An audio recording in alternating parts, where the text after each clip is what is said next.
他只是帮了邻居一个小忙，70岁的小姑娘竟决定以身相许。虽然男人身心都很是抗拒，但还是任由老太把她推倒在了床上。看着那副饱经风刷的假牙，他彻底的后悔了。男人之所以变得这么言听计从，全都是因为他参加了一场成功学大师的洗脑讲座，只要每天都说上1000遍 yes， 那么他的幸运将会势不可挡。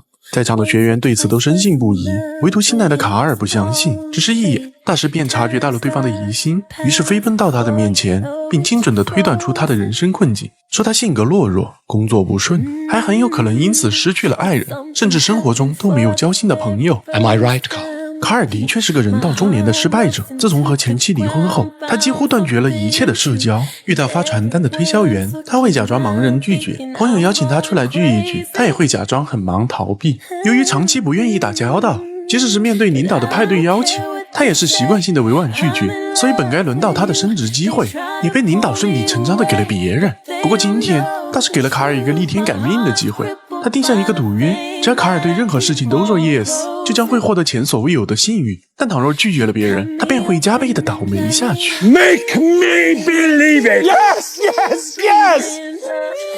Yeah!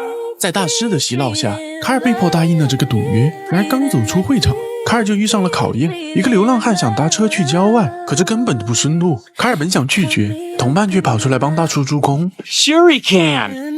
Right, Carl? 卡尔被迫答应了流浪汉，可令他没有想到的是，对方不但没有一丝感恩，反而还得寸进尺地用完他手机的电，甚至下车时还伸手向他要钱。卡尔好心掏出10块，可对方却并不满足。 You got a whole lot there. Can I have it all? 卡尔虽然心里很不情愿，但他还是咬了咬牙，遵守了与大师的赌约。 Of course, I have been having a lot of luck lately outside of that hotel. 可由于此地太过偏远，卡尔的车没多久就耗尽了燃料，回不去的他只能徒步前去打油。然而就在这里，幸运意外地降临到他的头上。卡尔正对着油箱抱怨，他怪异的行为竟吸引了一旁女孩的注意。 That's a good look. Did you just take my picture?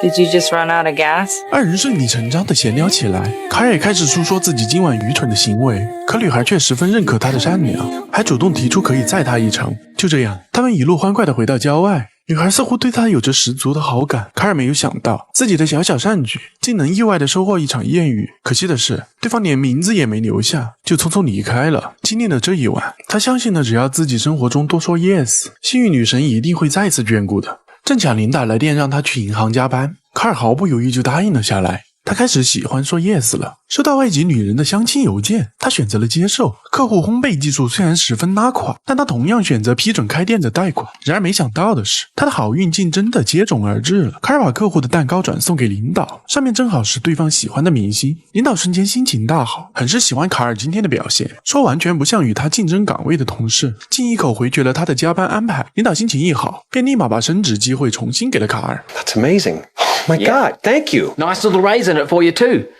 Bump up your salary to 65. 卡尔非常吃惊，只是说了几个 yes， 不仅得到升职加薪的机会，还和领导混成了好兄弟。总是逃避聚会的他，破天荒地邀请朋友们一起庆祝。朋友都不相信卡尔的改变，直到作为社恐的他答应了损友们的提议，毅然决然当众站上了跳舞机。二人这才相信卡尔的改变。可事事都说 yes， 总会遇到难题的。这天隔壁的老太请他帮忙修理书架，完事后竟对卡尔动手动脚起来，还说想要以身相许。卡尔当然不可能答应他，第一次说出了拒绝。可是出门的一瞬间就开始倒霉了。 Come on, give me a break. Taryn said this would happen if I said no.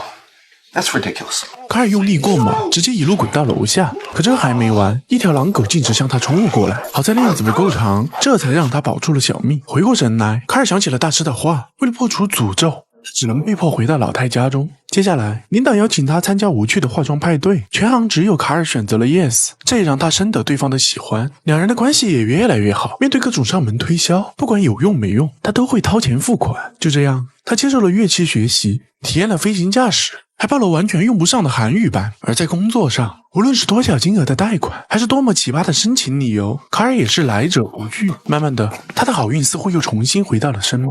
卡尔根据传单的位置找到了搞活动的酒吧，没想到之前邂逅的机车女孩正是这家酒吧的乐队主唱，这更让他相信了与大师的赌约。等对方下班后，卡尔上前夸赞了他的表演，奇妙的缘分也让二人关系更进一步。他陪伴女孩一起回家。艾丽森每天早上都有晨跑的习惯，于是邀请她明早一起。 So anyway, my answer is yes. I'd be happy to go out with you. I didn't ask you out. 就这样，卡尔定好了5点的闹钟，准备一早就去见喜欢的女孩。可就在这时，朋友却打电话约他去夜店狂欢。没办法，他不能拒绝。 Yeah. 于是通宵了一整夜的卡尔又马不停蹄地赶来晨练。卡尔的精神异常的亢奋，整个晨练队伍没一个比得过他的，而他活力四射、激情满满的状态，也正好符合艾丽森的择偶标准。卡尔借机邀请对方一起参加他领导的化妆派对。于是晚上二人扮成哈利波特的造型，来到了领导家里。可是这场派对极其无聊，二人刚想溜走，又被领导硬控在原地。 Who wants to watch Chamber of Secrets? 就这样，二人直到深夜才有机会离开。他们翻过围栏，带着艾丽森来到无人的舞台上，陪着她完成了一场梦寐以求的演唱会表演。艾丽森被深深的打动，二人就此确立了恋爱关系。卡尔非常支持艾丽森的音乐梦想，相信她以后一定会站在像这样的万人舞台上演唱的。可就在这时，场馆的保安发现了二人，吓得他们赶紧逃跑。 Freeze right there. Down on the ground. Whatever you say. Carl, what are you doing? Let's go. 好在有艾丽森的指令，要不他今晚真跑不出场馆了。由于卡尔的贷款很好申请，每一天都有很多人找他办理，可是领导却通知行长正在办公室等着卡尔。他和领导都有很不好的预感，可他们都没想到的是，行长并不是来处罚二人的，因为卡尔一个月批了500多批小额贷款，客户们对他极其的信任，还款率都出奇的高，银行因此赚到了不少的利息。行长一高兴，便要将卡尔提拔到高层。 Let's talk money. Dollars and cents, Wes? I'm afraid I can't discuss that with you since we're only taking Carl. 卡尔一跃成为了领导的领导，可接下来却麻烦了，因为之前接收了外籍相亲邮件，对方找上了门，他只能拉着好兄弟一起去相亲，说对方若是能够接受，他们3个便可以一起生活。兄弟帮他解决了一个大麻烦，卡尔也不得不答应对方的要求。 Carl, would you like to throw Lucy a bridal shower? Yeah.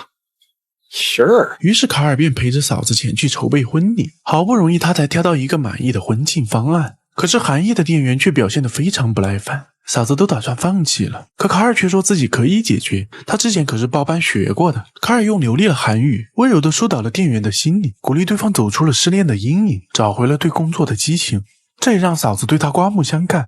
这他们刚一出门，又遇上了一个绝望的男人。卡尔为了救人，第一时间就爬上了楼，可是他根本不懂得如何劝人回头。 Don't really know what it is. Man, you're terrible at this. Are you even a cop? Hold on a second. I'm thinking. 就在他不知如何是好时，突然发现了屋子里的吉他。学习了几个月的卡尔决定用音乐的力量感染对方。 Man, what the hell are you doing in there? 这一生哪能不能放过这一生？有时候明明很累，却不知道为什么要坚持。残酷的现实，那击碎内心坚强的城市，擦干眼泪，陪着地灵狗这个日子，一生了之。 I got blisters on my fingers. 卡尔成功的救下了男人，也用音乐让对方重拾了活下去的勇气。他的英雄事迹传到了前妻耳朵里，对方看到了卡尔的改变，开始对他有所改观。可是现在的卡尔心里只有艾丽森，两人的约会方式非常独特，每周5晚上随便买2张最近时间的航班，一起去一个陌生的城市，体验完全不同的生活。他们去了博物馆，看到了世界上第一部电话，还去了杀鸡场，目睹了一只鸡变成食物的过程，亲自到比赛现场为橄榄球赛而欢呼，而朋友们只能坐在电视机前羡慕卡尔如今的生活。两人每周都这样随机约会，而艾丽森也十分喜欢这种没有任何计划就可以有各种未知体验的生活。 I got it!